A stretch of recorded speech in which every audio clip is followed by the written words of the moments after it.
C'est maintenant le temps de la chronique en compagnie de Sylvie Boucher, psychologue et coach de vie. Bonjour Sylvie, ça va bien? Oui, bonjour Amélie, j'espère que tu es en forme. Très, très en forme. Et aujourd'hui, on va parler des relations avec soi-même. On commence avec la partie A, l'estime de soi. C'est super important, ça. Oui, justement, on va regarder ça, si c'est si important que ça, parce que c'est amusant de voir ce qu'on en pense. T'sais.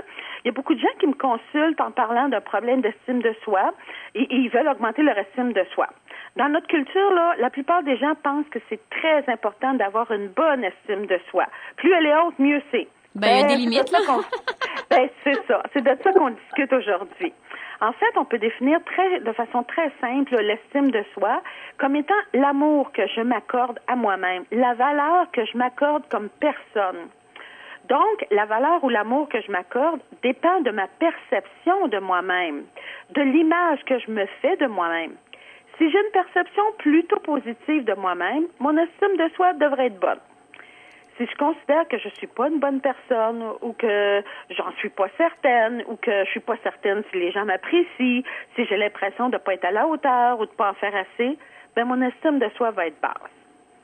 Ça peut paraître vraiment surprenant, mais c'est un peu ce que je te disais tantôt. Les recherches sur l'estime de soi, ils n'ont pas établi de lien direct avec le bien-être psychologique. On peut pas dire que plus l'estime de soi est haute, mieux on va se porter. Au contraire, dans certains cas, les recherches démontrent qu'une estime de soi très haute peut amener la personne à adopter des comportements là qui donnent un peu la routine ou trop sur elle, ce qui est pas très bon pour ses relations personnelles. Non. Et si cette haute estime de soi-là, elle est en plus instable et fragile, la personne va avoir des comportements agressifs quand elle va se sentir menacée dans son ego, dans ses croyances, ses pensées. Autrement dit, dès que tu l'estimes. On le voit là, beaucoup en ce moment là, aux États-Unis. Là, on a un très, très, très, très, très haute estime de soi là, qui gouverne en ce moment. Donald Ça donne Trump. des niaiseries. Et il faut pas que tu le contraries, parce que sinon, bon. Alors, tu vois, ça, c'est une chose. Mais à l'inverse, si l'estime de soi, elle est trop faible, ça peut entraîner quand même un certain malaise psychologique puis des difficultés dans la relation avec les autres. Parce que là, on n'ose pas s'affirmer, on veut pas déplaire. Bon, tu sais. Alors, une faible estime de soi, c'est quand même considéré comme un facteur de risque pour le développement de troubles psychologiques. Alors ça, si tu veux, si ça te tente, là, il y a toujours des ressources qui sont bien le fun, tu sais, comme Psychomédia ou Passeport Santé, ils ont des textes intéressants là-dessus. Alors, l'important, là, c'est de parvenir à développer une bonne estime de soi que je qualifierais, disons, de moyenne. Il faut éviter les extrêmes. Bien d'accord avec toi. C'est ça. Avoir une estime de soi si basse qu'on est presque rendu à se détester ou au contraire, avoir une estime de soi si haute qu'on s'imagine à tard qu'on est la personne la plus merveilleuse du monde, là, ça, c'est pas une bonne idée. Il y a une partie aussi, les gens voudraient comme avoir une estime de soi tout le temps égale, mais c'est pas vrai. C'est normal que ça varie. Il y a des journées là où je peux me trouver bien bonne. Tu sais, j'ai réussi quelque chose de bien. Là, je me trouve belle cette journée-là, mes cheveux se placent tout seuls. Ou j'ai perdu du poids. Et ces journées-là, mon estime de soi va augmenter. Bien normal.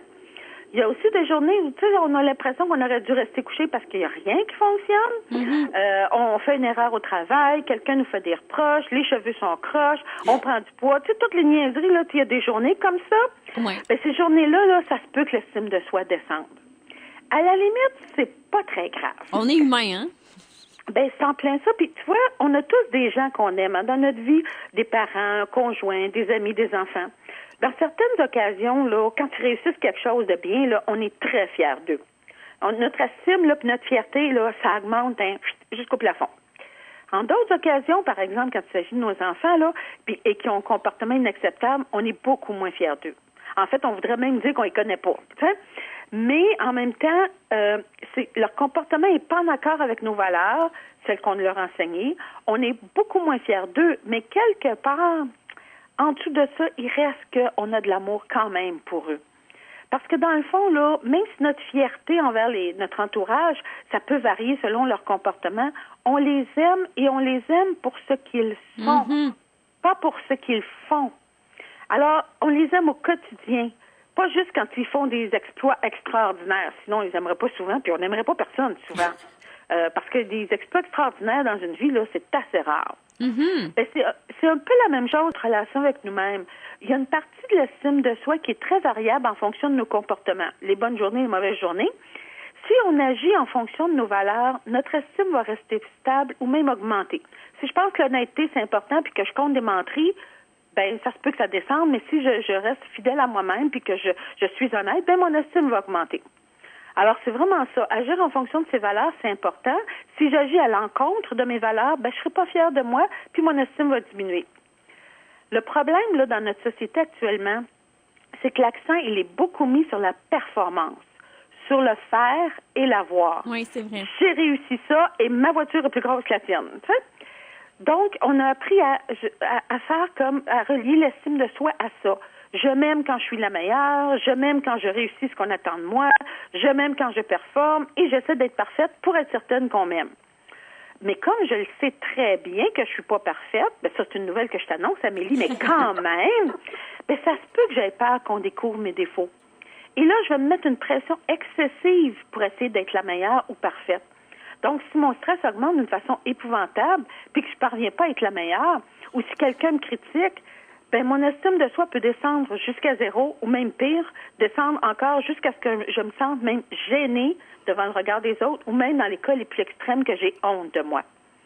Ça, c'est triste quand une personne ressent ça vis-à-vis d'elle-même. Mm-hmm.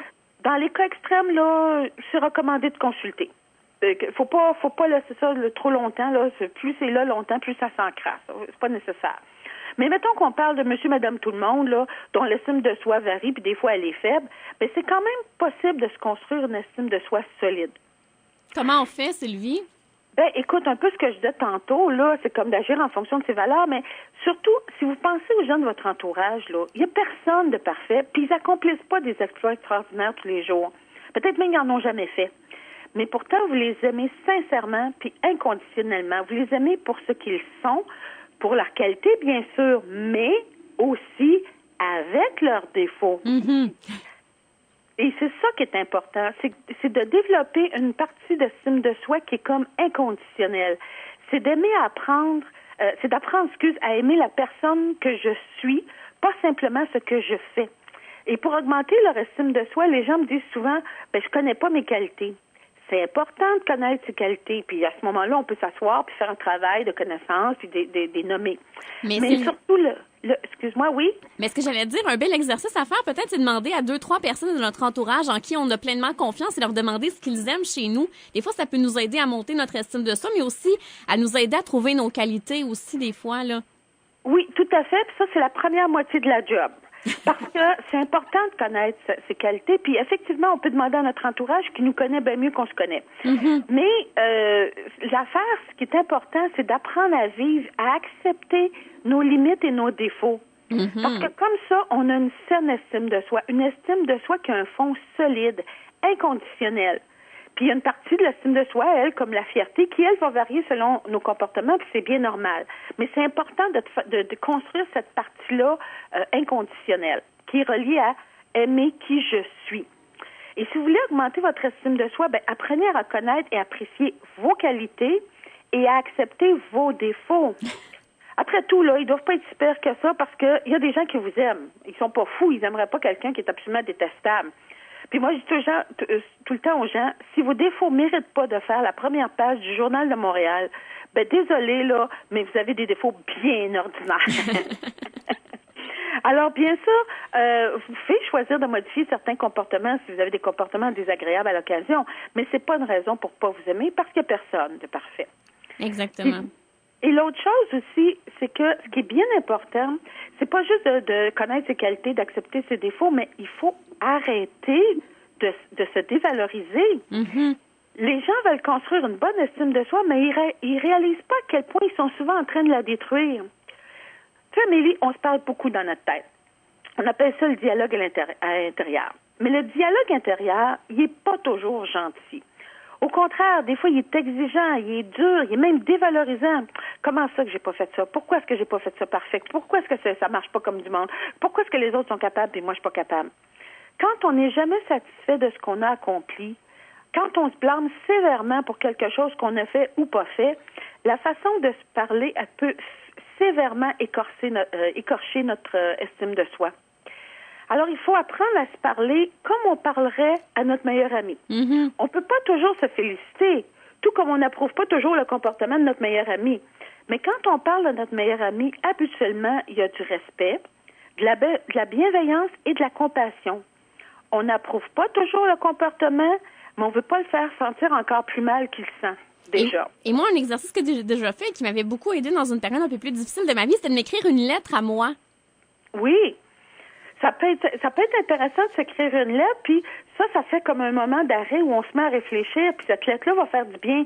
Mais si le reste du temps, dans ta tête, le reste de la journée, tu t'engueules, c'est pas mieux non plus. Alors, il faut vraiment arrêter de se parler durement, puis apprendre à se parler avec respect et même bienveillance et compassion. Alors, c'est ça le petit défi de la semaine, c'est de porter attention à notre discours intérieur et d'essayer de se parler comme on parlerait à notre meilleur ami. Comme José Boudreau disait, sois ta meilleure amie. Exactement. Alors, c'est ça le défi cette semaine, qui a l'air simple, mais qui n'est pas si facile que ça.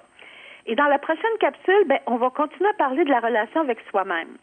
On va parler d'un élément auquel les chercheurs s'intéressent beaucoup en ce moment, depuis une dizaine d'années, là, et ça a un lien direct avec la pleine conscience. Et les recherches ont démontré clairement que cet élément-là a un impact direct sur le bien-être psychologique et sur la qualité de vie de la personne. Est-ce que tu as une idée de l'élément dont je parle, Amélie? Peut-être la compassion? Oui! Alors, la semaine prochaine, on parle d'autocompassion. Merci beaucoup, Sylvie. Ça me fait plaisir. À la semaine prochaine. Bye-bye. Bye.